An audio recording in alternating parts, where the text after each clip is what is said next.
By the time the dust had settled on the Australian Open final, Alexander Zverev wasn't exactly oozing grace. If there was ever a moment for humility in defeat, he clearly missed the memo. Instead of acknowledging the insane level of tennis that had just gone down, Zverev seemed far more interested in throwing shade at Jannik Sinner than talking about the match itself. The press conference room was packed, journalists practically salivating, sensing drama in the air. Zverev slumped into his seat, his face a fascinating cocktail of frustration, bitterness, and just a pinch of "I'm about to go off." What followed wasn't just the typical post-match disappointment. It was a full-blown vendetta disguised as commentary. Zverev, never one to sugarcoat shit, started his rant with a passive-aggressive smirk. "Look, in this sport, there's a certain level of respect we're all supposed to have," he began, voice dripping with barely contained annoyance. "I'm not denying the guy has talent. Hell, he's good, really good. But talent doesn't give you a free pass to act like an arrogant little prick." He danced around directly discussing the match, but he was practically setting off neon signs pointing toward some deeper beef with Sinner.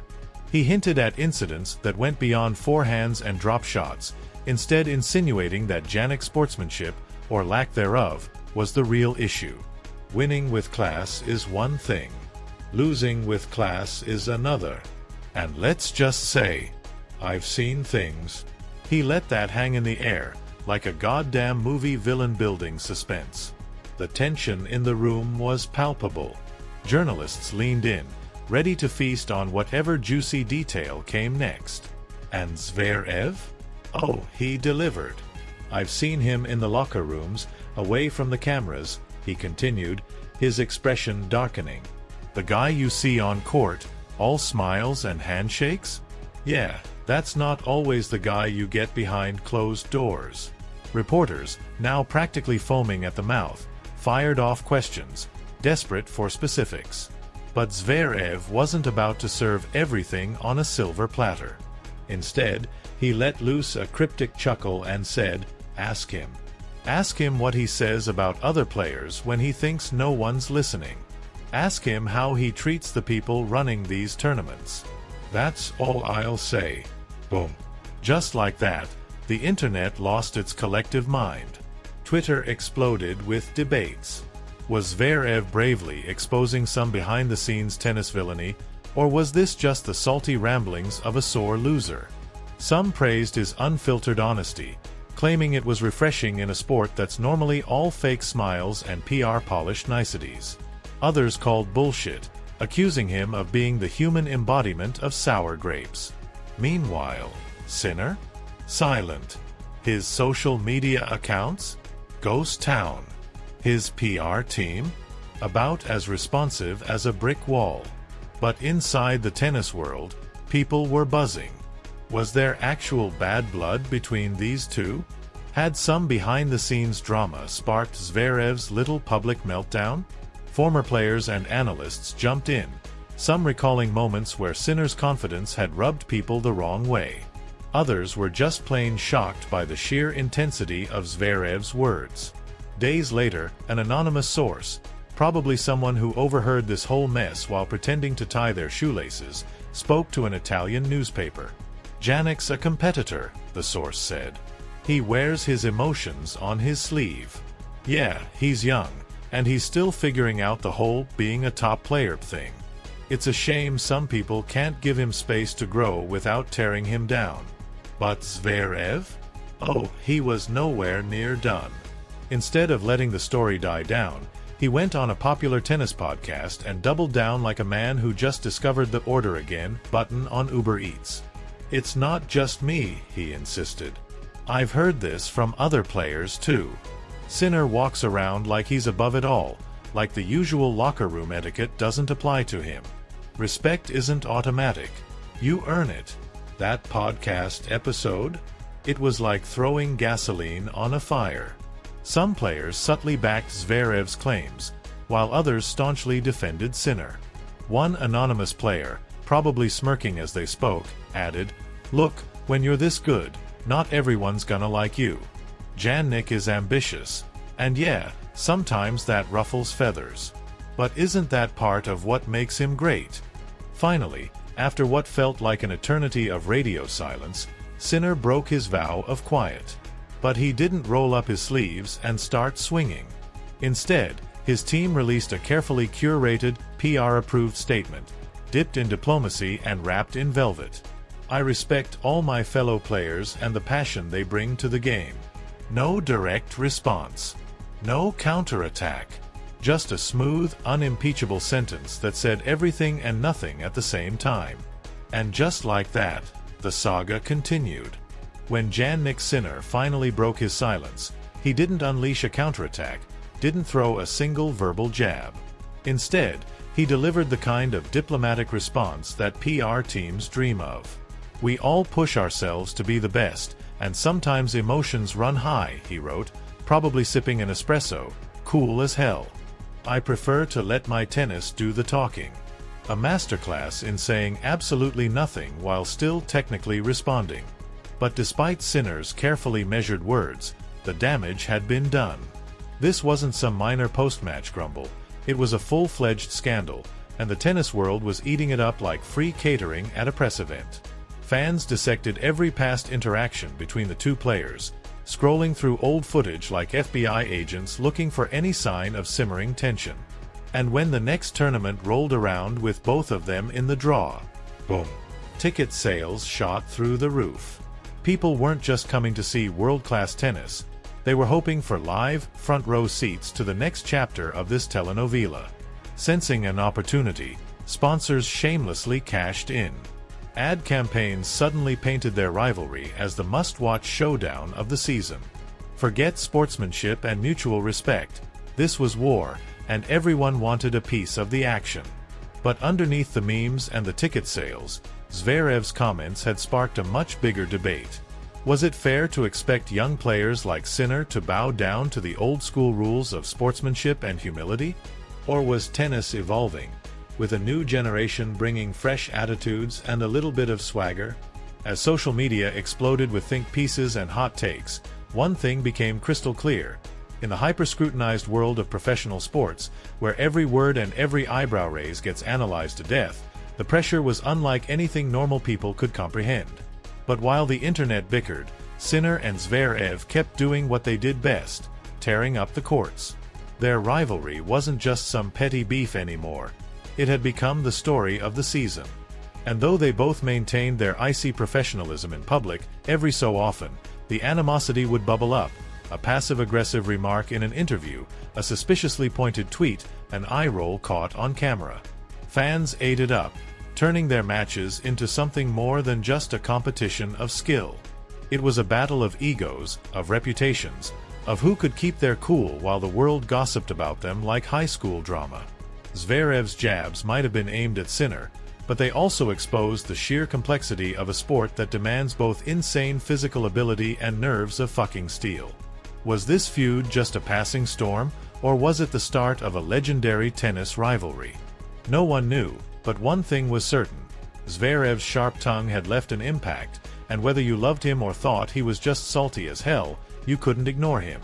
This wasn't the first time the German star had run his mouth. But this time, it felt personal. Like he wasn't just venting, he was deliberately peeling back the curtain, exposing a side of Sinner that few had ever seen. Or at least, that's what he wanted people to believe. Of course, the more he talked, the more people started wondering. What the hell had actually triggered this level of fury? Cue the insider gossip.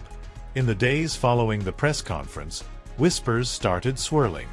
Apparently, this wasn't just about one bad handshake or a few cocky comments. No. According to sources, aka people who love to stir the pot, there were multiple incidents fueling Zverev's burning resentment. One particularly juicy story involved a practice session months earlier. According to a so-called witness, Sinner had straight up refused to adjust his practice schedule to accommodate Zverev, who had an urgent flight to catch. Now, on the surface, that sounds like the tiniest inconvenience in the world.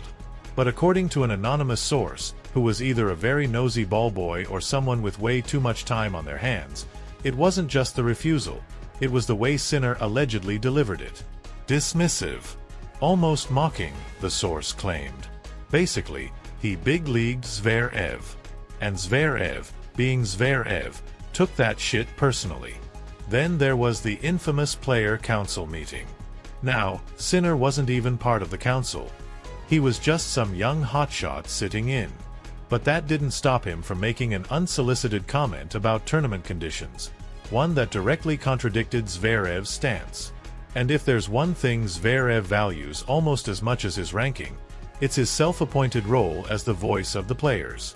So when this 22-year-old upstart came in swinging, allegedly with sharp, unyielding words, it was like a slap in the face. The room, according to those present, reacted with murmurs. The unspoken consensus? Oh, this dude really just did that.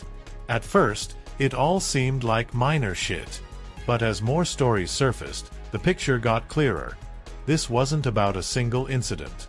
This was about a slow build-up of perceived slights, some real, some exaggerated, some probably fabricated by overzealous gossip mongers. And then, of course, there was the elephant in the room: Sinner's meteoric rise. While Zverev had clawed his way to the top, grinding for years to earn respect, Sinner had waltzed in like the chosen one, effortlessly climbing the ranks, charming the sponsors, and becoming the golden boy of tennis. Fans adored him. Brands threw money at him. The media couldn't get enough. One veteran journalist put it bluntly: "Right now, Jannik Sinner is the guy. He's got the game, the personality, and the hype. Sponsors love him. The press loves him. The fans love him. And when you're that big, when everything seems to fall into place so perfectly, there are always going to be guys who resent the hell out of it." Zverev might not have admitted it outright, but people could see the writing on the wall. Some players have to fight tooth and nail for recognition, while others, they just have it. The whole debacle also reignited an old conversation in tennis: the generational divide. At 26, Zverev was caught in between two worlds. He was young enough to still be part of the new wave, but old enough to remember the days when players carried themselves with a certain reverence for tradition. He'd grown up watching the polished professionalism of Djokovic, Federer, and Nadal. Meanwhile, Sinner, at just 22, represented a new breed. More relaxed, more unapologetic, less concerned with following some unwritten rulebook. Some hailed this as a sign that tennis was evolving, shedding its stiff, country club etiquette to embrace a more modern, relatable vibe.